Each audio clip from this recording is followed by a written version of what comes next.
Good day, everyone. Join us as we begin a new book called Storytime Treasury. Chapter 1. The Feathered Policeman. King was a parrot and the master of the place, except when the owner decided otherwise. He kept strict guard over the premises, scolding the birds that gluttonously ravished the fruit, driving away bad dogs that came to steal, and keeping out with his talk the numerous beggars who might have borrowed certain things and forgotten to return them. King was a very useful and highly prized bird, for though he had range of the place, he was content to abide at home where his valuable assistance was needed. A band of ruffians who lived by stealing had taken up their quarters in the town, and the people were sorely vexed because of them. The police were constantly on watch, but no one succeeded in catching out the outlaws. So matters dragged on for months. Then the thieves decided to plunder the doctor's home on the hill. They immediately found themselves in trouble because King guarded his master's property. I nearly forgot to tell you that King's master was a doctor. One dark night, the doctor, who lived alone much of the time, saddled his horse and hurried away in answer to an urgent call. The patter of hurrying hooves sounded along the driveway. Scarcely had the gate swung closed behind the hastening doctor ere 3 men stepped from the shadow. 2 remained without, one on either side of the house, while the third pushed open the unfastened door and entered. He had nothing to fear. Therefore, he took no care to conceal his movements or to avoid making a noise during his search. Because it was unhandy to find things in the dark, the thief struck a light, and soon the place hid nothing from any eye that cared to look. Taking from inside his coat a large sack, the man proceeded to fill it with various articles of value, going through the whole house till the bag became bulky and quite unwieldy.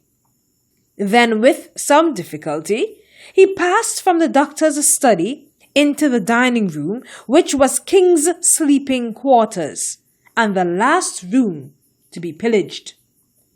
As soon as the lights flared, Mr. Parrot blinked his eyes and shifted on his perch drowsily. But at once he became alert, for the man before him was not his master. Something must be wrong. Silently he watched the intruder going around the room. The man had not seen the bird and knew of no living thing around but himself and his 2 confederates. Just as he was about to tie the sack, having finished his pilferage, a shrill voice cried angrily, "Stop it! Stop it, I say! I'll have to shoot you!" These were the words the doctor always used when rebuking his pet, and the parrot employed them now to advantage.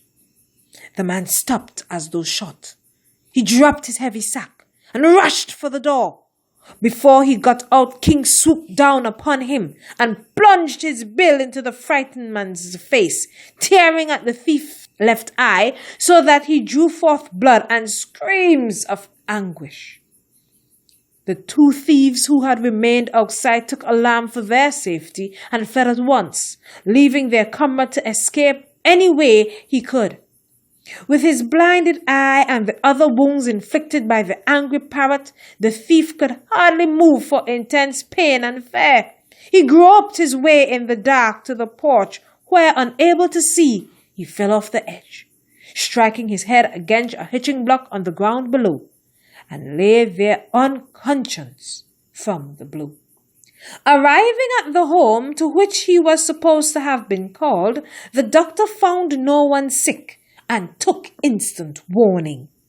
He turned his horse about and ran for his home on the hill, From a distance the light blinked at him, and he spurned the speeding animal to greater exertion. As he raced along the highway, two men stepped out of the road into the concealing bushes, but he paid no attention to them and dashed on to the house, where he drew rein and leapt to the ground with pistol in hand. King met him at the door, calling, "Stop it, I say! Stop it! I'll have to shoot you!" Quickly, the doctor glanced about, observing the abandoned sack, also the blood upon the floor and over King's head. A groan attracted him to the porch, where, upon striking a match, he discovered the injured thief. The poor fellow had suffered the loss of his left eye, with the added affliction of a broken collarbone, bruises, cuts, and scratches, which were all the result of his attempted burglary. The doctor dressed the wounds, and King stood by all the while, saying, "Stop it, I say! Stop it! I'll have to shoot you!" Anger at his companions for their cowardice in deserting him led the captive thief to reveal the names and whereabouts of all the others in his company. Thus was the whole band broken up. So you can see that King, by his faithfulness, performed an act that was not only of great service to his master, but also a great blessing to the whole town. After this thrilling experience, the doctor's fighting parrot was known far and wide as the Feathered Policeman. Yeah.